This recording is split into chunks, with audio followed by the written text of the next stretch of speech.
Welcome to Galaxy Classes, where concepts become clear and learning becomes powerful. Hello students!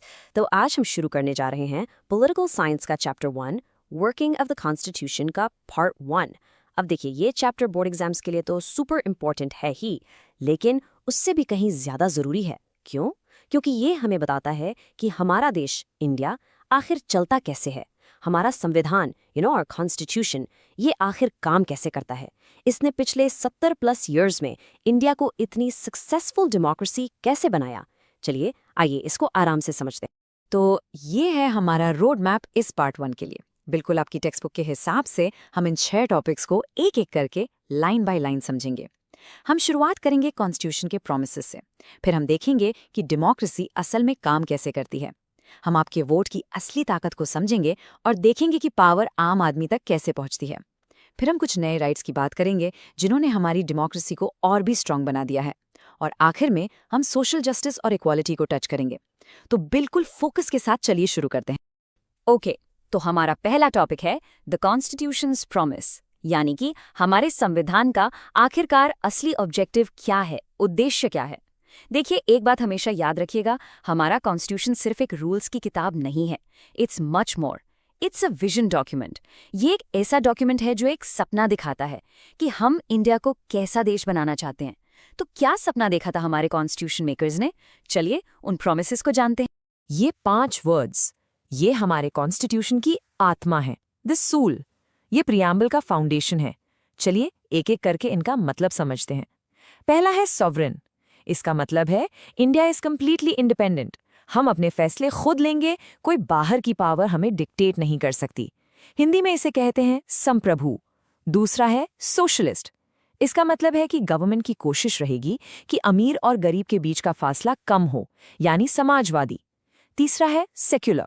The state यानी देश का अपना कोई official religion नहीं होगा, सभी धर्म बराबर हैं, मतलब धर्मनिरपेक्ष। चौथा है डेमोक्रेटिक।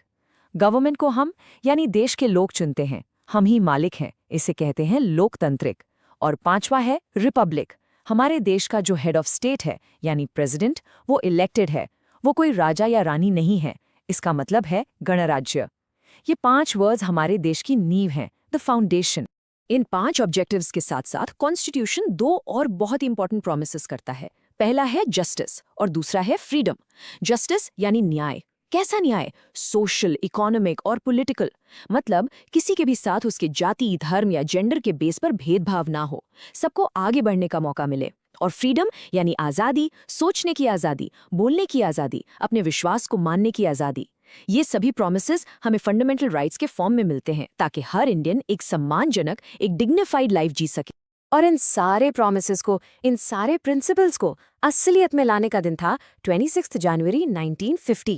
इस दिन हमारा कॉन्स्टिट्यूशन पूरी तरह से लागू हुआ। It officially came into force. और इसी दिन से हमारी सरकार ने इन्हीं सिद्धांतों, इन्हीं प्रिंसिपल्स के अकॉर्डिंग देश को चलाना शुरू किया। इसी दिन को तो हम रिपब्लिक डे के रूप में सेलिब्रेट करते हैं। It mark the birth of India as a republic, जहां पब्लिक यानी जनता ही सबसे सुप्रीम है।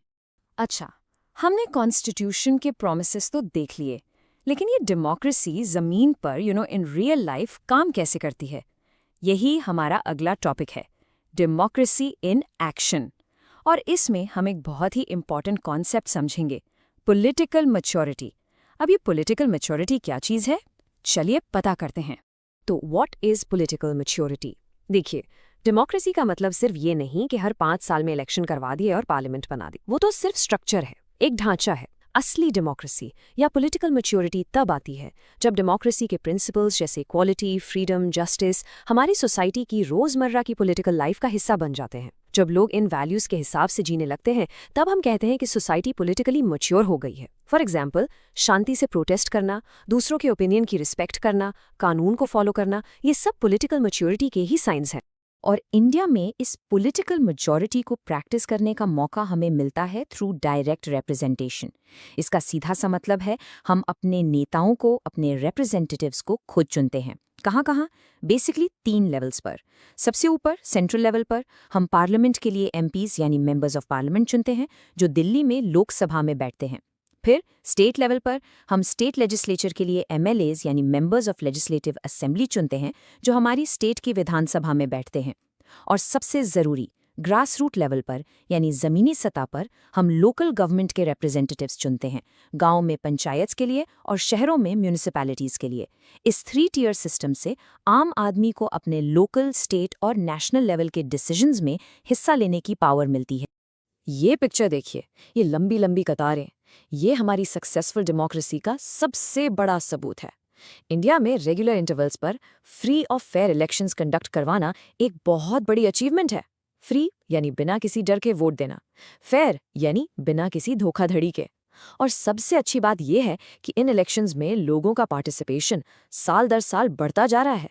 ये दिखाता है कि इंडियन लोगों का डेमोक्रेसी में विश्वास, उनका ट्रस्ट कितना गहरा है।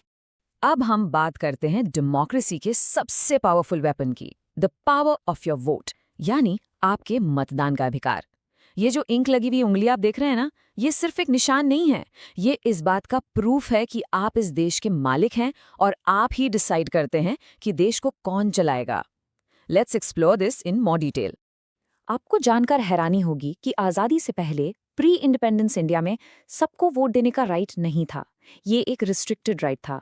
ब्रिटिश गवर्नमेंट ने बहुत सारी कंडीशंस लगा रखी थी, जैसे कि जिसके पास इतनी प्रॉपर्टी है या जो इतना टैक्स देता है या जिसके पास एजुकेशन है, सिर्फ वही वोट दे सकता था। लेकिन आज़ादी के बाद हमारे कॉन्स्टिट्यूशन मेकर्स ने इन सभी रिस्ट्रिक्शंस को एक झटके में ख़त्म कर दिया। उन्होंने इंट्रोड्यूस किया यूनिवर्सल अडल्ट सफ्रेज। इसका सिंपल मतलब है कि हर अडल्ट सिटीजन जो एक सर्टेन एज से ऊपर है, उसको वोट देने का अधिकार है, बिना किसी भेदभाव के, चाहे वो मर्द हो या औरत, अमीर हो या गरीब, पढ़ा लिखा हो या ना हो। 1 पर्सन 1 वोट 1 वैल्यू। ये एक क्रांतिकारी, एक रेवोल्यूशनरी स्टेप था। इनिशियली जब कॉन्स्टिट्यूशन लागू हुआ तो वोटिंग की एज थी 21 ईयर्स, लेकिन बाद में एक बहुत बड़ा बदलाव किया गया। वोटिंग एज को 21 से घटाकर 18 साल कर दिया गया। ये एक हिस्टोरिक डिसीजन था। इसका सबसे बड़ा फायदा ये हुआ कि देश की यंग जनरेशन को, हमारे युवाओं को पॉलिटिकल प्रोसेस में पार्टिसिपेट करने का मौका मिला। उन्हें अपनी पसंद की सरकार चुनने का अधिकार मिल गया। इससे हमारी डेमोक्रेसी और भी ज्यादा इंक्लूसिव और भी ज्यादा रिप्रेजेंटेटिव बन गई। इन्हीं 2 प्रोविजंस की वजह से, यूनिवर्सल एडल्ट सफ्रेज और वोटिंग एज कम करने की वजह से, इंडिया आज दुनिया की सबसे बड़ी डेमोक्रेसी है।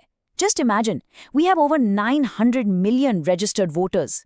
ये नंबर तो बहुत सारे देशों की टोटल पॉपुलेशन से भी ज्यादा है। लेकिन ये चेंज सिर्फ क्वांटिटेटिव नहीं है, यानी सिर्फ नंबर्स का खेल नहीं है। इसका एक क्वालिटेटिव यानी गुणवत्तापूर्ण इम्पैक्ट भी हुआ। तो ये क्वालिटेटिव चेंज क्या था? देखिए, जब 18 साल के युवाओं को, आप जैसे स्टूडेंट्स को वोट देने का राइट मिला, तो पॉलिटिक्स का फोकस शिफ्ट हो गया। यंग वोटर्स की अपनी उम्मीदें हैं, अपनी एस्पिरेशंस हैं, उन्हें बेटर जॉब्स चाहिए, मॉडर्न एजुकेशन चाहिए, टेक्नोलॉजी चाहिए। इन मुद्दों को रिप्रेजेंट करने के लिए नई नई पॉलिटिकल पार्टीज आगे आईं। इससे हमारी पॉलिटिक्स और भी डायनामिक और भी वाइब्रेंट हो गई। हमने देखा कि वोट से पावर मिलती है, लेकिन आखिर ये पावर आम आदमी तक, आपके घर तक, आपकी कॉलोनी तक कैसे पहुंचती है? इसका जवाब है हमारे अगले टॉपिक में, power to the people through decentralisation. इसे हिंदी में कहते हैं लोकतंत्र का विकेंद्रीकरण। मतलब पावर को दिल्ली और स्टेट कैपिटल से निकालकर लोकल लेवल तक, आम आदमी तक पहुंचाना। चलिए इस इंपॉर्टेंट कॉन्सेप्ट को समझते हैं। So what exactly is decentralisation? बिल्कुल सिंपल लैंग्वेज में डिसेंट्रलाइजेशन का मतलब है पावर को बांटना, ट्रांसफर करना। पावर को एक जगह सेंटर में रखने के बजाय उसको अलग अलग लेवल्स पर, स्पेशली लोकल लेवल्स पर डिस्ट्रीब्यूट करना। ऐसा क्यों करते हैं? इसके 2 बड़े फायदे हैं। पहला, it controls misuse of power. जब सारी पावर एक ही इंसान के हाथ में होती है तो करप्शन के चांसेस बढ़ जाते हैं। पावर बांटने से चेक्स एंड बैलेंसेस रहते हैं। दूसरा, इससे आम लोगों को, कॉमन पीपल को पॉलिटिकल प्रोसेस में पार्टिसिपेट करने का मौका मिलता है, क्योंकि आप अपने गांव या शहर की प्रॉब्लम्स को सबसे बेहतर समझते हैं और डिसेंट्रलाइजेशन आपको उन्हें सॉल्व करने की पावर देता है। हमारे कॉन्स्टिट्यूशनल मेकर्स डिसेंट्रलाइजेशन की इंपॉर्टेंस को शुरू से जानते थे, इसीलिए उन्होंने इसका जिक्र directive principles of state policy में किया था। लेकिन जो सबसे बड़ा, द मोस्ट इंपॉर्टेंट स्टेप, वो लिया गया in the form of the 73rd and 74th constitutional amendments. इसको आप एग्जाम के लिए स्टार मार्क कर लीजिए, बहुत इंपॉर्टेंट है। इन 2 अमेंडमेंट्स ने लोकल सेल्फ गवर्निंग इंस्टीट्यूशंस यानी पंचायत और म्यूनिसिपैलिटीज को एक कॉन्स्टिट्यूशनल दर्जा दे दिया। इसका मतलब है कि अब वो सिर्फ स्टेट गवर्नमेंट की दया पर निर्भर नहीं है, उनके पास अपने पावर्स हैं, अपने फंड्स हैं। ये इंडियन डेमोक्रेसी के लिए एक गेम चेंजर साबित हुआ। ओके, अब आपकी बारी। आपकी टेक्स्ट बुक में एक कैन यू टेल बॉक्स है, चलिए इस पर सोचते हैं। इसमें कुछ सवाल है। पहला, लोकल बॉडीज में कुछ सीट्स वुमेन के लिए रिजर्व्ड क्यों है? दूसरा, वीकर सेक्शंस के लिए रिजर्वेशन क्यों है? तीसरा, स्टेट इलेक्शन कमीशन का क्या काम है? और चौथा, 11th और 12th शेड्यूल को कॉन्स्टिट्यूशन में क्यों जोड़ा गया? थोड़ा सोचिए, पॉज करके सोचिए। चलिए अब इनके आंसर्स डिस्कस करते हैं। चलिए अब इन सवालों के एग्जाम रेडी आंसर्स देखते हैं। अगर ये क्वेश्चन 2 या 3 मार्क्स के लिए आता है तो आप ये पॉइंट्स लिख सकते हैं। Point 1, women's reservation. ये इसलिए है ताकि महिलाओं का पॉलिटिकल प्रोसेस में पार्टिसिपेशन बढ़े, ताकि उनकी आवाज़ सुनी जाए। Point 2, weaker section reservation. ये इसलिए है ताकि सोसाइटी के कमज़ोर वर्गों को, जैसे एससीज और एसटीज, उनको पॉलिटिकल पावर में उनका जायज़ हिस्सा, उनका फेयर शेयर मिल सके। Point 3, state election commission. ये इसलिए बनाया गया है ताकि लोकल बॉडीज़ के इलेक्शंस फ्री और फेयर तरीके से हो सकें। ये स्टेट लेवल पर काम करता है, बिल्कुल वैसे ही जैसे election commission of India national level पर करता है। Point 4, 11th and 12th schedules. इनमें उन सब्जेक्ट्स की पूरी लिस्ट दी गई है जिन पर पंचायत और म्यूनिसिपैलिटीज काम कर सकती हैं, जैसे सड़क, पानी, सफाई एट्सेट्रा। इससे उनके पावर्स और ड्यूटीज में क्लैरिटी आती है। अब हम पार्ट 1 के एक और बहुत इंपॉर्टेंट फेज में एंटर कर रहे हैं। साल 2000 के बाद इंडियन डेमोक्रेसी में एक नया दौर शुरू हुआ। इस दौर में रिफॉर्म्स को यानी सुधारों को सिटीजन्स के राइट्स यानी अधिकार के फॉर्म में देखा जाने लगा। चलिए देखते हैं कि इन नए राइट्स ने हमारी डेमोक्रेसी को कैसे और भी ज़्यादा मजबूत बनाया है। इस नए दौर का सबसे पावरफुल एग्जाम्पल है राइट टू इन्फॉर्मेशन एक्ट 2005, जिसे हम आरटीआई कहते हैं। इसका साल ज़रूर याद रखिएगा एग्जाम के लिए। तो आरटीआई है क्या? ये सिटीजन्स का अधिकार है कि वो गवर्नमेंट से कोई भी इन्फॉर्मेशन मांग सकें। आप सरकार से सवाल पूछ सकते हैं कि आपकी सड़क बनाने में कितना पैसा खर्च हुआ या किसी सरकारी नौकरी में कितने लोगों ने अप्लाई किया। इस कानून का मेन मकसद है ट्रांसपेरेंसी यानी पारदर्शिता और अकाउंटेबिलिटी यानी जवाबदेही को बढ़ाना। आरटीआई ने आम आदमी के हाथ में एक बहुत बड़ी ताकत दे दी है। तो चलिए इसके प्रोसेस को समझते हैं। आरटीआई काम कैसे करता है? स्टेप 1, सिटीजन्स को इन्फॉर्मेशन पाने का अधिकार मिलता है। स्टेप 2, जब सरकार को पता है कि उससे कोई भी कभी भी सवाल पूछ सकता है तो उसके काम में अपने आप ट्रांसपेरेंसी और अकाउंटेबिलिटी आ जाती है। स्टेप 3, सरकारी कामों में जो सीक्रेसी, जो चुपचाप काम करने का कल्चर था, वो कम हो जाता है। और जब ये सब होता है तो अल्टीमेटली स्टेप 4, जनता और सरकार के बीच एक ट्रस्ट का, एक विश्वास का रिश्ता बनता है। और एक स्ट्रॉन्ग डेमोक्रेसी के लिए ये ट्रस्ट बहुत बहुत ज़रूरी है। आरटीआई और इस जैसे कानूनों से गवर्नेंस की अप्रोच में एक बहुत बड़ा बदलाव आया। पहले सिटीजन्स को बेनिफिशरीज माना जाता था। बेनिफिशरी यानी लाभार्थी, जिसे सरकार कोई लाभ दे रही हो। ये एक तरह से एहसान जैसा साउंड करता था। लेकिन साल 2000 के बाद ये अप्रोच बदली। अब सिटीजन्स को राइट्स होल्डर्स माना जाता है, यानी अधिकार धारक। अब अच्छी सड़क, साफ पानी, एजुकेशन, ये सब आपका अधिकार है, कोई सरकारी एहसान नहीं। और इस एक माइंडसेट शिफ्ट ने गवर्नमेंट और सिटीजन के पावर रिलेशनशिप को पूरी तरह से बदल दिया है। और इस राइट्स बेस्ड अप्रोच के अंडर हमें सिर्फ आरटीआई ही नहीं मिला, हमें और भी बहुत इंपॉर्टेंट राइट्स मिले, जैसे कि राइट टू एजुकेशन आरटीई, जिसके तहत 6 से 14 साल के हर बच्चे को फ्री और कंपल्सरी एजुकेशन पाने का फंडामेंटल राइट है। फिर आया राइट टू फूड सिक्योरिटी, जिसके अंदर हर जरूरतमंद परिवार को सस्ते दामों पर अनाज पाने का लीगल राइट है। इन सभी राइट्स ने मिलकर इंडियन डेमोक्रेसी को सच में लोगों की डेमोक्रेसी बनाया है। आम आदमी के लिए इसको और भी मीनिंगफुल बनाया है। आपके टेक्स्ट बुक में एक और डिस्कशन बॉक्स है। ये आपसे पूछता है, do you think citizens in India should have the right to employment? क्या लोगों को काम पाने का यानी रोजगार का कानूनी अधिकार मिलना चाहिए? और how will the right to shelter affects democracy? अगर सबको घर का यानी आश्रय का अधिकार मिल जाए तो इससे हमारी डेमोक्रेसी पर क्या असर पड़ेगा? ये बहुत इंपॉर्टेंट क्वेश्चंस हैं। इसके बारे में जरूर सोचिए। देखिए, राइट टू एम्प्लॉयमेंट मिलने से गरीबी कम होगी, राइट टू शेल्टर मिलने से लोगों की लाइफ स्टेबल होगी, और जब लोगों की बेसिक नीड्स पूरी होंगी तो वो डेमोक्रेटिक प्रोसेस में और बेहतर तरीके से पार्टिसिपेट कर पाएंगे। और अब हम इस पार्ट 1 के आखिरी टॉपिक पर आते हैं, जिसका जिक्र चैप्टर की शुरुआत में भी हुआ था, सोशल जस्टिस एंड इक्वालिटी, यानी सामाजिक न्याय और समानता। ये हमारे कॉन्स्टिट्यूशन का अल्टीमेट गोल है, आखिरी मंजिल है।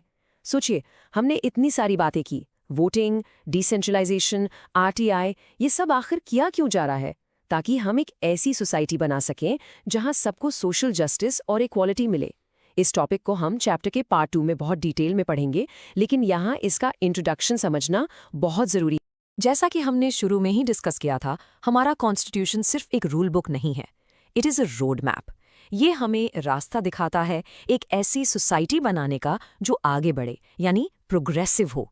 और इस प्रोग्रेसिव सोसाइटी का फाउंडेशन क्या होगा? 2 चीज़ें, सोशल जस्टिस एंड इक्वालिटी।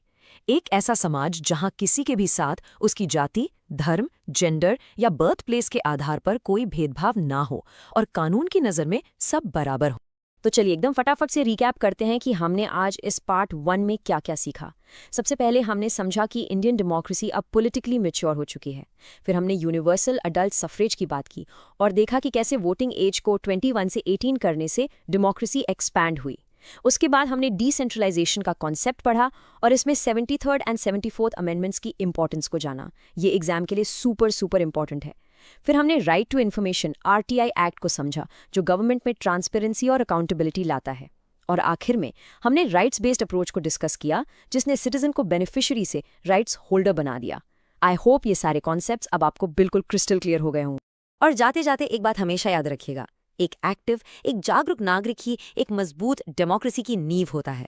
और जागरूक बनने का रास्ता ज्ञान से, नॉलेज से होकर जाता है। आपकी नॉलेज ही आपकी सबसे बड़ी पावर है। So keep learning and keep growing.